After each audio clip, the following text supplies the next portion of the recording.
네, 오늘은 LNG에 대해서 한번 얘기를 해볼까요? 지금 글로벌 에너지 대란 아닙니까? LNG가 너무 비싸졌다. 서민들의 뭐 경제나 전기요금에 영향이 있다. 그걸로 오늘 한번 준비를 해봤습니다. 사실 LNG에 대해서 모르는 분들도 많으실 거예요. 천연가스가 뭐 어디서 어떻게 나나, 뭐 석유, 석탄은 우리가 대충 알겠어요. 막 이렇게 그쵸. 해가지고. 그쵸. 근데 천연가스는 사실 눈에 보이지가 않잖아요. 이제 천연가스라고 하면은 주로 이제 유전이 있는 곳에서 좀 발견이 돼요.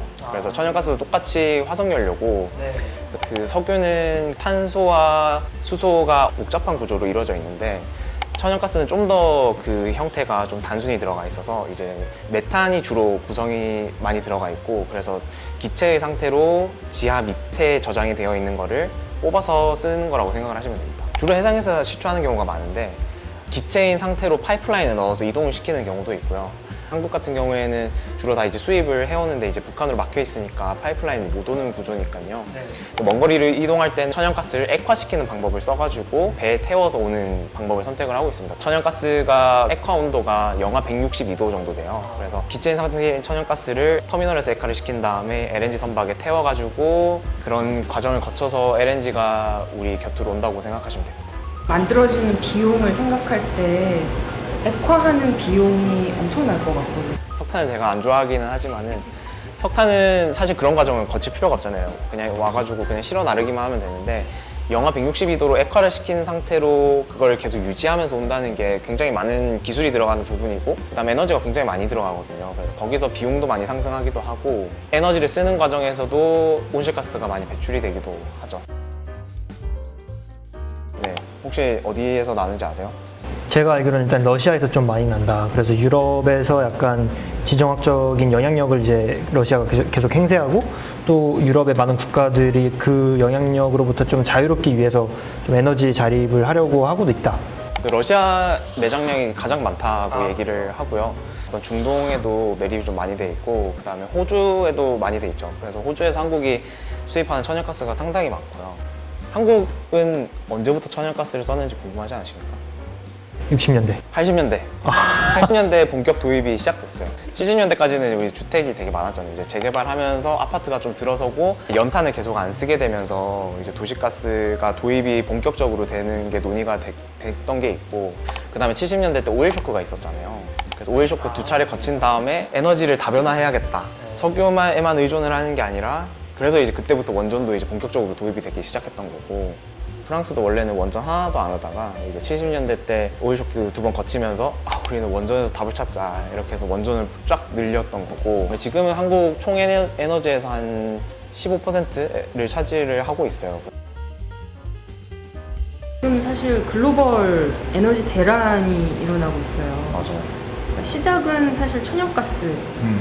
맞아요. 그 천연가스 수요도 굉장히 갑자기 늘어나고, 그 다음에 러시아에서 천연가스 공급을 좀 줄이는 결정을 하면서 천연가스 가격이 좀 폭등했죠. 특히 유럽 중심으로. 에너지가 사실 그 자체로만 존재하는 게 아니라 에너지 믹스라고 해서 석유, 석탄, 천연가스, 그러니까 우리가 말하는 LNG, 그리고 뭐 원전까지 이렇게 각 나라마다 비율을 정해놓고 에너지원을 활용하고 있는 거잖아요. 근데 한쪽이 연료비가 올라가면 다른 데도 영향을 줄 수밖에 없는 상황인 거죠.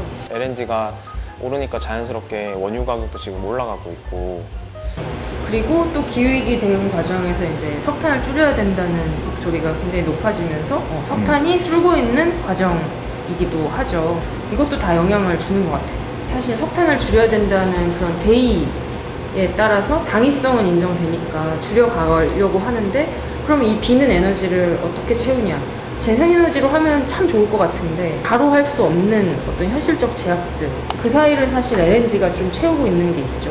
탄소중립위원회에서도 석탄을 줄이는 대신에 LNG를 늘려서 온실가스를 줄이자라고 얘기를 하거든요. 이게 대안이 될 수 없다고 보는 사람들도 많잖아요. 천연가스라고 하면 굉장히 친환경적이고 온실가스 배출도 안 하고 뭐 대기오염 물질도 배출 안 하는 좋은 친구다 이렇게 얘기를 많이 했는데, 운송되는 과정이랑 시추하는 과정이랑 액화시키는 그 정제하는 과정에서 또 온실가스가 굉장히 많이 배출이 돼요. 가스전 같은 경우에는 아까 메탄이라고 말씀을 드리긴 했는데 메탄이랑 이산화탄소가 좀 불순물로 같이 섞여 있습니다. 그래서 얘네들을 시추를 하고 그 CO2를 그 분리를 시켜줘야 돼요. 그럼 CO2는 분리가 돼서 대기 중으로 이렇게 날아가 버려서 온실가스로 이렇게 자리 잡고. 근데 보면 이제 메탄이 이산화탄소보다 한국에서 집계하기로는 한 7배의 강력한 온실가스다라고 하고 좀 더 국제적인 기준으로 보면 한 28배 그리고 뭐 그것보다 훨씬 더 높게 이렇게 집계가 되기도 하는데 석탄은 이산화탄소만 배출하고 메탄이 뭐 적은 양이거나 거의 배출되지 않는 걸로 알고 있는데 이 수치를 어떻게 잡느냐에 따라서 LNG 배출량이 진짜 천차만별이 될 수 있겠다는 생각도 들어요. 네. 그 여기서 탄로가 조금만 돼도 엄청나게 온실가스를 많이 배출할 수도 있는 게 그 메탄은 초기 20년 동안에는 그 온실가스 지수가 이산화탄소의 80배 정도라고 하거든요. 근데 2050년까지 넷제로를 해야 된다고 얘기를 하는데 그 탄소 해산이 얼마 안 남은 거잖아요. 우리가 앞으로 배출할 수 있는 온실가스가 많이 안 남은 건데 지금 우리가 천연가스를 채굴함으로 인해서 발생하는 그 메탄들은 탄소 중립을 이루려고 하는데 굉장히 큰 장애물이 될 수도 있는 거죠. 그래서 브릿지 연료다 이렇게 얘기를 하는데 그렇게 브릿지라고 할 수 있을까? 다리 건너다 다리 무너지는 거 아니냐. 네, 그래서 지금 정부 계획으로는 부차 전력 수급 기본 계획에서는 LNG를 많이 늘리겠다 이렇게 계획을 하고 있죠. 석탄을 줄이는 대신에 LNG를 늘리겠다. 그러니까 지금 당장 수요가 늘어나는 거는 과거에 투자가 이루어졌던 것 때문에 LNG가 설치된 발전소들이 많아서 그런 건데 앞으로 또 LNG의 수요가 늘어날 거라고는 사실 예상하고 있는 곳은 많이 없어요. 이번에 국제에너지기구에서도 그 2050년 넷제로 보고서 냈었잖아요. 사실은 IEA가 원래 굉장히 화석연료 산업을 많이 비호했었는데 이번에 냈던 보고서부터 아예 그냥 스탠스를 다 바꿨어요. 그래서 IEA가 2050년까지의 그 에너지 수요 전망을 발표를 했는데 그 석탄은 90% 정도로 줄어들 거다. 그 다음에 LNG 석유도 55% 줄어들 거다. 석탄이 지금 이렇게 줄어들면은 천연가스가 에너지 수요를 좀 완화시켜주고 나중에 재생에너지가 이렇게 늘어나면 된다. 이거를 얘기하면서 천연가스를 브릿지 연료로 하고 있어요. 대표적인 사례가 영국이거든요. 영국은 90년대부터 석탄 줄이는 걸 시작을 해서 석탄이 이렇게 좀 줄어들었다가 천연가스가 엄청 늘어났었어요.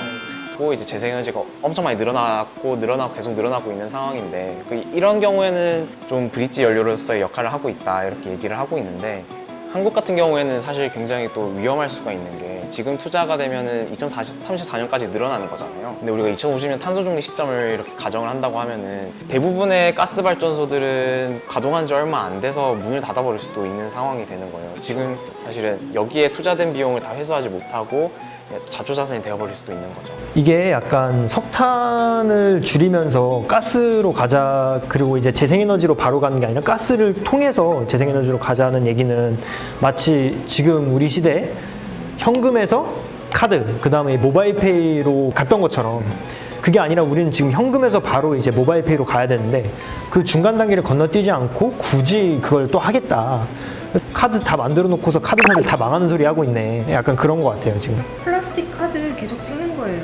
카드가 플라스틱이잖아. 근데 그것도 다 비용이죠.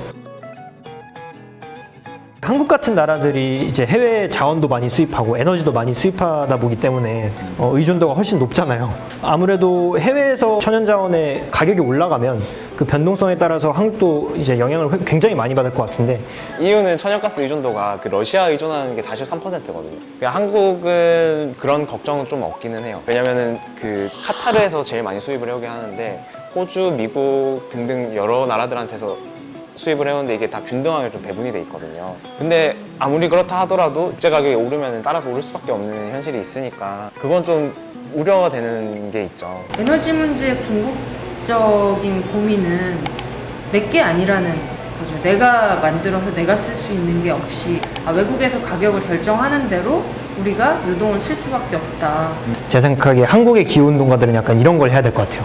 이제 예를 들어서 한국에서 2035년까지 전력 부문을 완전히 이제 탈탄소화하겠다라는 이제 그런 계획을 세운다면 그러면 그때까지는 화석연료를 전부 다 수입을 금지해야죠. 그게 이제 석탄, 석유, 천연가스 모두 다 이제 해당이 된다. 그래서 기후운동가들이 앞으로 조금 더 지평을 넓혀서 그런 것들까지 신경을 써야 되지 않나 싶습니다.